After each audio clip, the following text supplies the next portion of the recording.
So one of the best restaurants to open up in the last couple of years opened up here on 57th Street, steps off 6th Avenue. And it's unusual because the two men behind it, Bryce, Shuman, and Eamon Rockey, are both young. Eamon's 28, Bryce, the chef's 32. And they could have done this in Brooklyn, but going against the new Brooklyn church orthodoxy that seems to be affecting everything in New York these days, they said, wait a minute, Brooklyn's kind of expensive these days. Let's try Manhattan. They'd worked in Manhattan before, came up here, opened up on 57th Street, spring of 2013, lived through the summer. Great New York Times review out of the belt. I think it was September, October of 13. John Mariani picked it as Restaurant of the Year for Esquire magazine, and I can tell you personally, 2 or 3 of the best dishes I had in 2013 I had in this dining room. So today we're at Betony. That's the name of the restaurant. We're going to spend the entire day here watching what makes them so spectacular, getting behind the scenes, cocktail demos, service, lunch and dinner, you know, the whole shooting match. Stay tuned. I'm Mike Colameco, industry insider. Been in the business my whole life, and I know what it takes to succeed. Each week we'll take you into real kitchens, filmed in real time. Backstage passes to a day in the life of chefs, restaurateurs, and their teams. The competition's fierce. Careers, life savings, and reputations hang in the balance. These are my people, and this is their passion. And that's what's next on Mike Colameco's Real Food. Mike Colameco's Real Food is brought to you by the continuous, generous support of the following underwriters.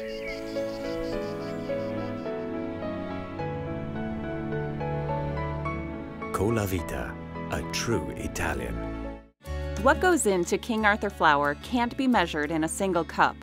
Thousands of recipes, plus products, and other baking resources are at kingarthurflour.com. From Wellshire Farms comes Lou's Garrett Valley Naturals, a collection of our recipes made from minimal ingredients without added antibiotics, hormones, nitrates, nitrites, or artificial ingredients. Lou's Garrett Valley Naturals.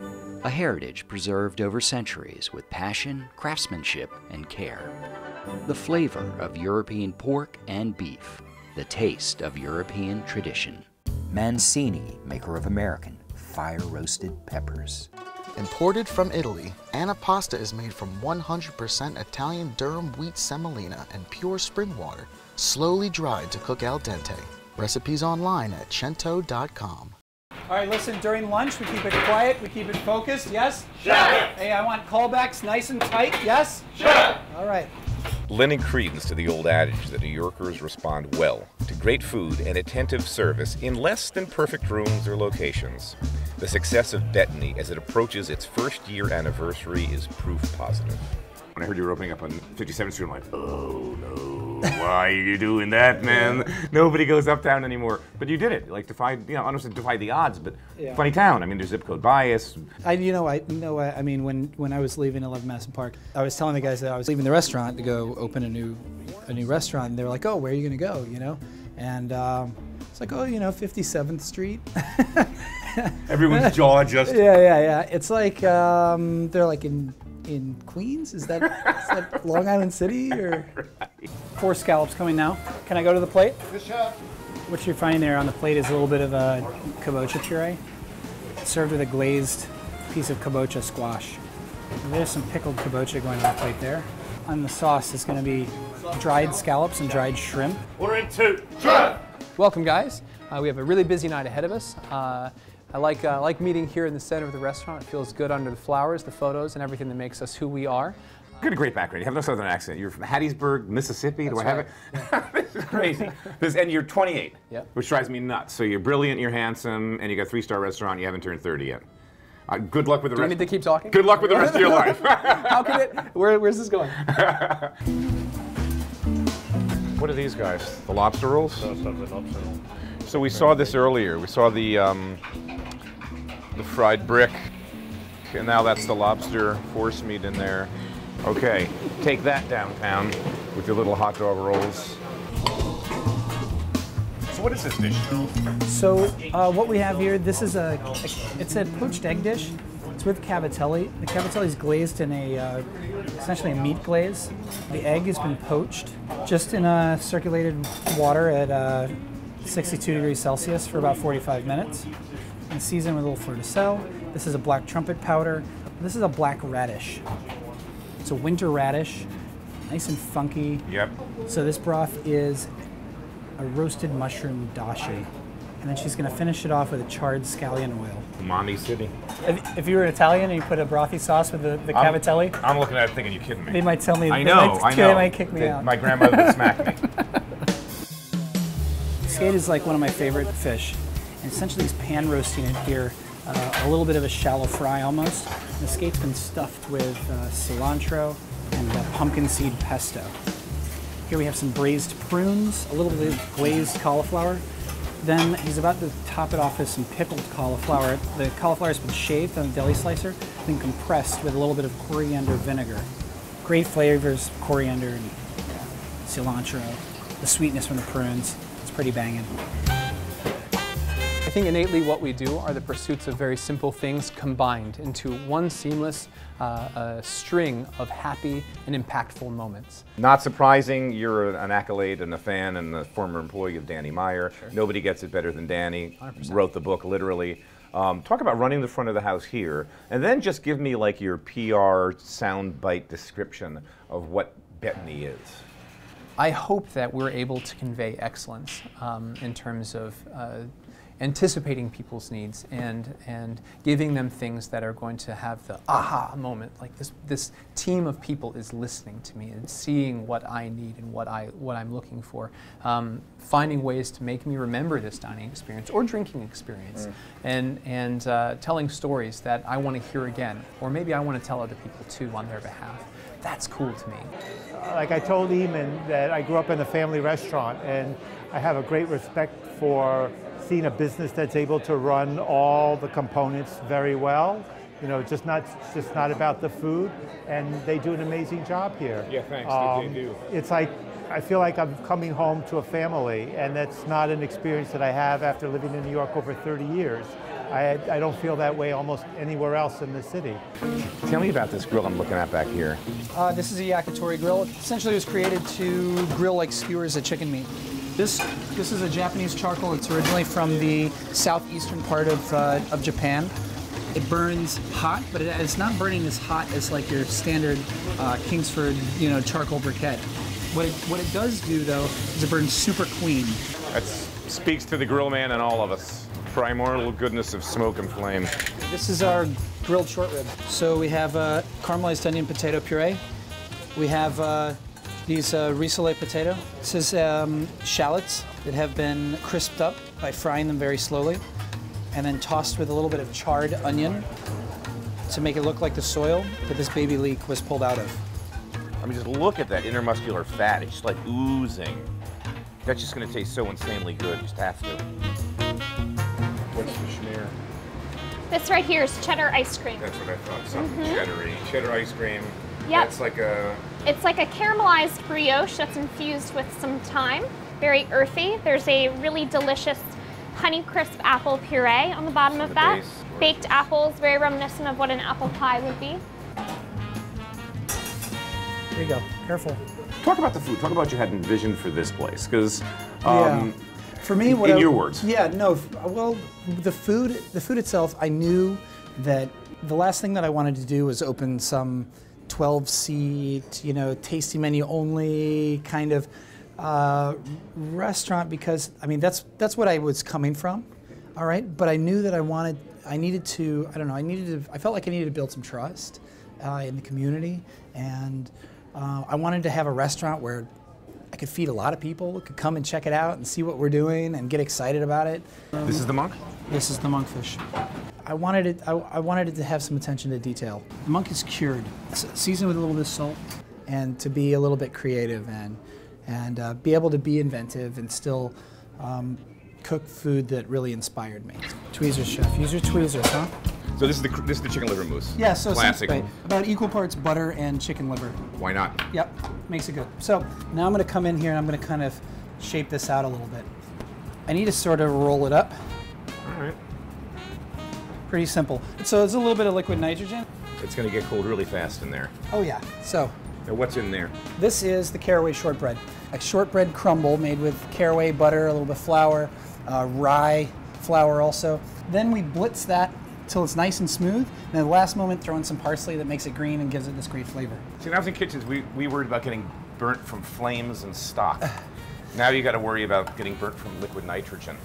Okay, so this guy here, that's nice and glazed. We're going to take it and pop it in the refrigerator, and that's going to set up for us. Okay, so pop it in the refrigerator. We have a Granny Smith apple puree. So here's our chicken liver rock. This is more of the caraway shortbread with a little bit of chicken skin, shallot crumble, a little bit of fried thyme. For me, this is at the heart of what we do here. Is these sort of familiar flavors that resonate with many people. They're generally delicious and just sort of presented in a modern way. So again, here we have a few Parsley, chervil, celery leaves, celery. So we've got some apple chips here, a little bit of vinaigrette. So here we have a little bit of rye toasts that we're going to serve to enjoy with. And that's the guy. Beautiful, man. Here come twirl them. Okay. So we saw this crazy scallop chip being made, something I've never heard of, but I totally get it. We saw it in the processor, then we saw the shape they're in, then they were cooked, and then they were refrigerated, and then they were put on the slicer. Post-slicer, they come here, and this is what they end up looking like, these super crisp. I mean, you think of shrimp chips like down in Chinatown, and they're doing the same thing with scallops here, so we're gonna eat one. Yeah, put a little pinch in there, a little salt there. They're great. A little bit of a scallop tartare in there, sort of dressed with the lemon segments, lemon, a little bit of horseradish, and then some of this sorrel here that comes from Pennsylvania. Salud.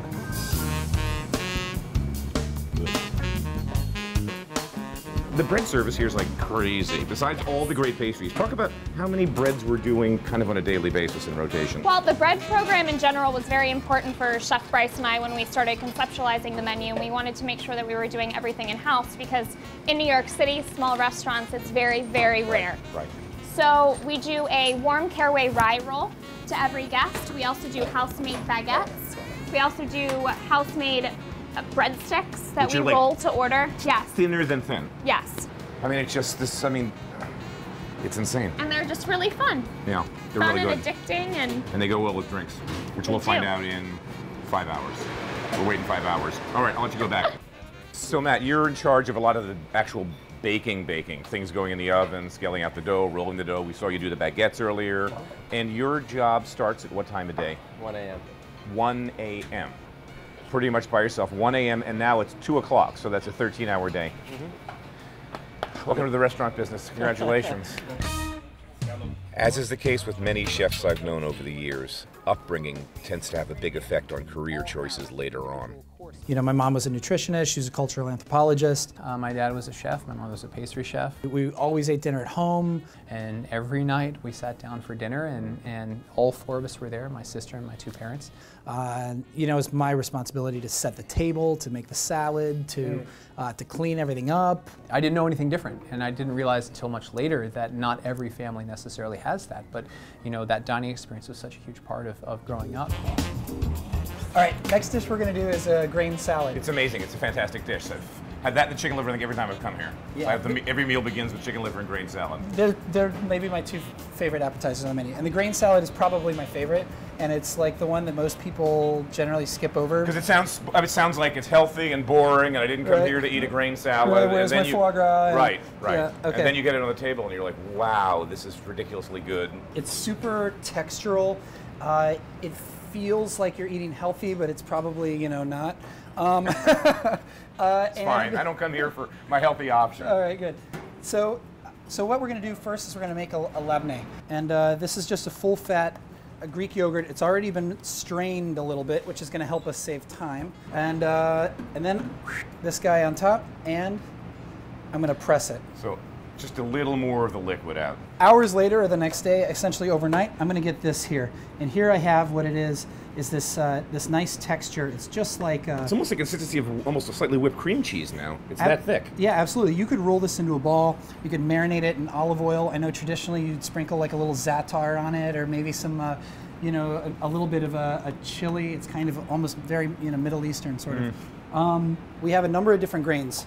Here we have fresh, cooked off barley, wheat berries, farro, bulgur. So what we do first is we hydrate the grains first, then we dehydrate the grains, and then we're gonna puff them.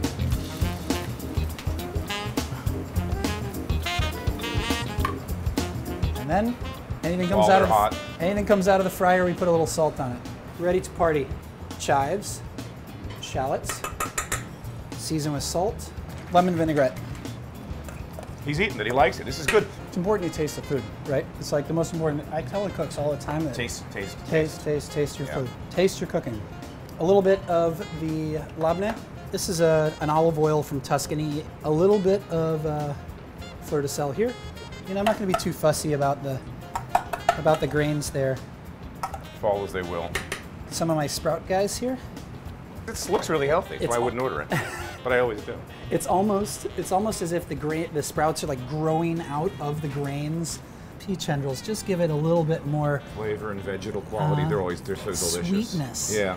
A little bit more lemon vinaigrette on the top. Dress the greens. A touch of salt. Pinch of fleur de sel. Adjust your hair a little bit there in the mirror, and we're good to go. It's a beautiful plate. I mean, as usual with your plates, they look simple, and there's like 50 things that went into making the 6 things you see on the plate. Yep.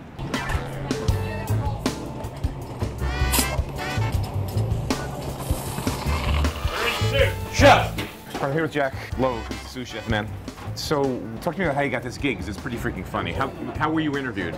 So I'd seen something on Craigslist actually, and I called up Chef Bryce over the phone in Australia, and we did our interview over the phone right there, and I could feel the intensity and the energy, and I was hooked. So I just signed up, and the day I got back from Australia, the next day at 9 in the morning, right here for Betony's opening. Good for you, brother. You've been here since opening day. What's your schedule? 6 days a week here? Oh, it was for a while. Now Chef is lucky, nice enough to give us all a 5-day week. So it's a part-time gig, dude. It's a Chef, treat. What are you doing? That's a part-time job. We're going soft on these boys. That's right. Five. So what do you do with 2 days off? I mean, fly somewhere and come home? That's crazy. Exactly. That's a holiday. You can go to Maui for crying. I know, right? Come on. What do we have down there? So this is a fennel fluid gel. Okay. I'm not going to ask how it's made because it has ingredients I don't know what they are. Starches and stuff. Yes. On top of that, we're going to put a scoop of pomelo parfait, which is... Tell us, for people that don't know what pomelo is, what is it? Pomelo is a citrus. I like to say that it's sort of a cross between a grapefruit and orange. Yeah, almost like a blood orangey kind of thing. Big. Yeah, it's huge. Yeah. The size of my face. Little fleur de sel. Yep. This is really cool. This is crispy fennel. So essentially this is fennel that we slice really thin and then fry it low and slow and then crystallize it with just a little bit of sugar. Little fennel frond on the top. Gotta have the fennel frond. You then do. we're gonna finish it with some pomelo pulpettes, which is essentially pomelo that's segmented, frozen with liquid nitrogen, and then smashed. All right, I'm gonna go all in to the bottom, a little bit of everything on the spoon.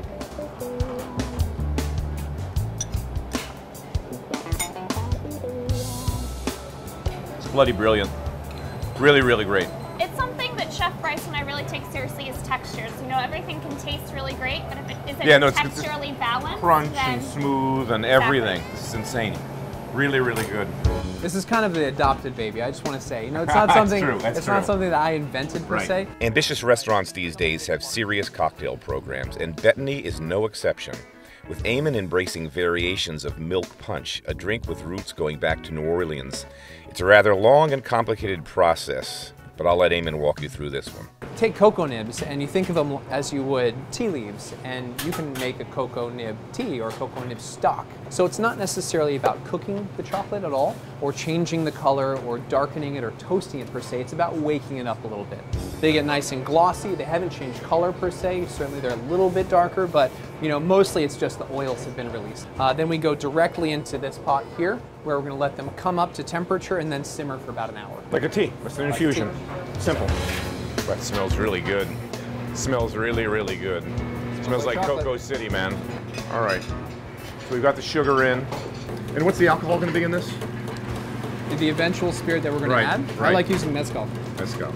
We are quickly coming up to warm milk warm milk stage. We break it, in this particular case, lemon juice. And if you get in close, you can actually see the broken curds floating in what is now whey. Now that we've broken the milk, we can pour it in with the... Exactly. It's pretty cool. Now we go into clarification. So we take our hot cocoa nib tea that has the broken milk and lemon juice. We pour it through a filtering medium. Just like that, nice and easy. This is a team sport. Milk punch is a team sport. At this point, it just becomes about taking what's below and bringing it back on top until what comes out is perfectly clear. So right now downstairs we have the chocolate milk punch going, but it can come in virtually any different flavor profile. This one's apple cinnamon. We take our punch base, measure ourselves 50 milliliters of that. For you, a very special rum called Barbancourt Blanc, Agricole style rum or free run cane juice rum, a bit of Batavia rack, a really classic accompaniment to rum and punches, especially as this is a punch. Once we have the temperature established, we go into this bespoke. This is so cool about New York these days. Goes into this glass with this ice cube that we saw that was chipped to fit in the glass, and now we have the temperature we want, and game's on. Nice and clear. Milk, black tea, apple juice. God damn. That's really, really cool. good. It's fun. Chef Bryce's food, it shows a lot of ingredient purity. So you can't have a lot of overly manipulated wines. I look for wines with clean flavors. I look for wines that show origin and typicity and expression on a multitude of different levels. Talk about the beer, because you've got a really interesting beer list since day one here. Well, thank you. I love to think about beer as a great canvas for the food. It's a nice background to really display the food. And I think that any beverage program, whether it be beer, wine, tea, coffee, cocktails, you have to pay appreciation to all of the beverages to have a well-rounded beverage program. Well, you're getting to see your baby born here, huh?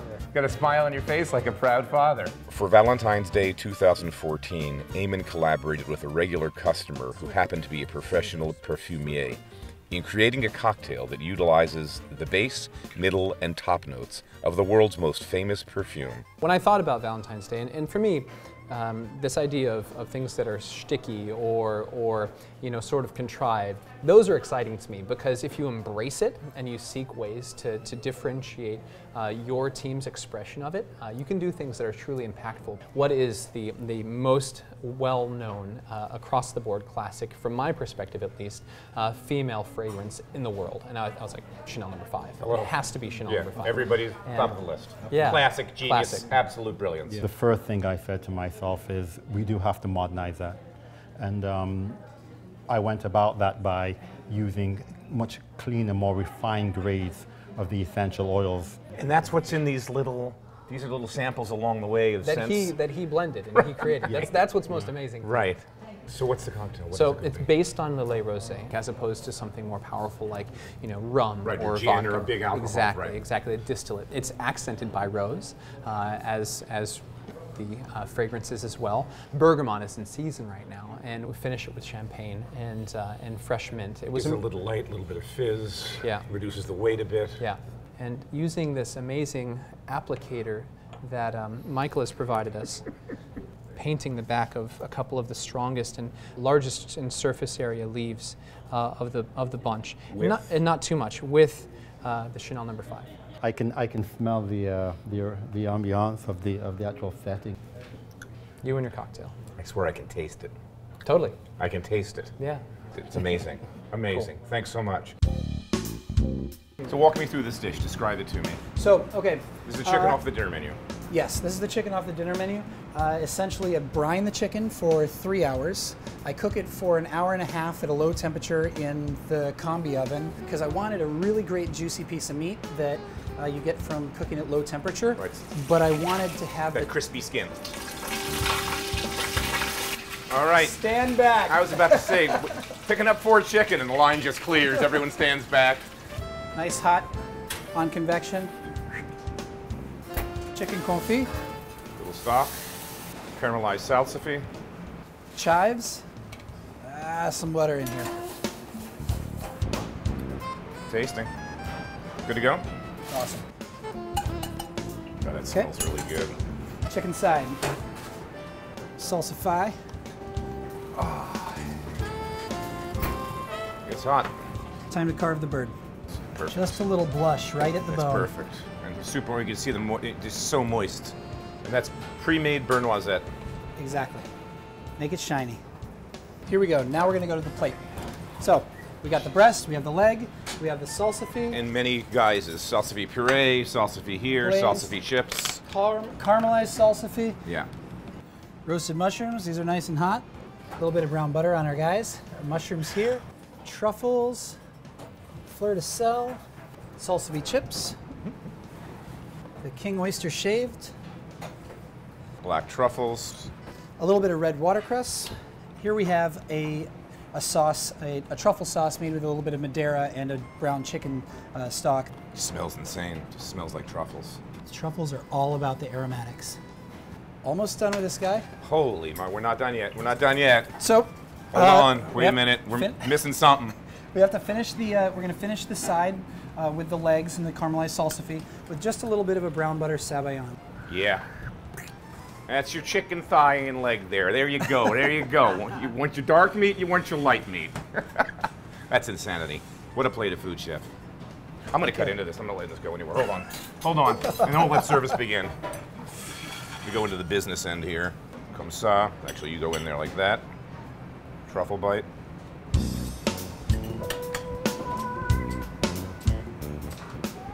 It's chicken heaven. It's pretty good chicken. It's mad, freaking perfectly good chicken. Thank you, thank you. Thank you. They're so good. All right. Awesome.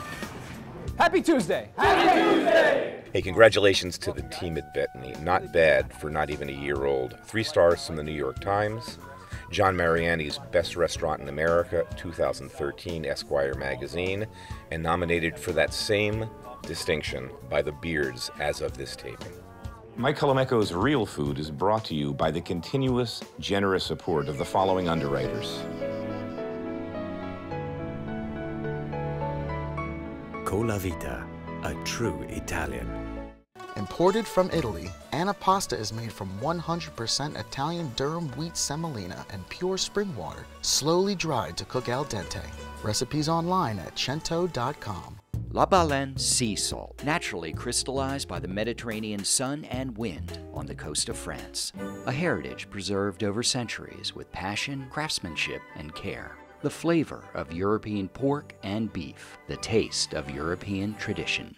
From Wilshire Farms comes Lou's Garrett Valley Naturals, a collection of our recipes made from minimal ingredients without added antibiotics, hormones, nitrates, nitrites, or artificial ingredients. Lou's Garrett Valley Naturals. Rachel Ray's signature specialty food line, from her all-natural extra virgin olive oils and balsamic vinegars to her stock in a box, designed for preparing meals at home.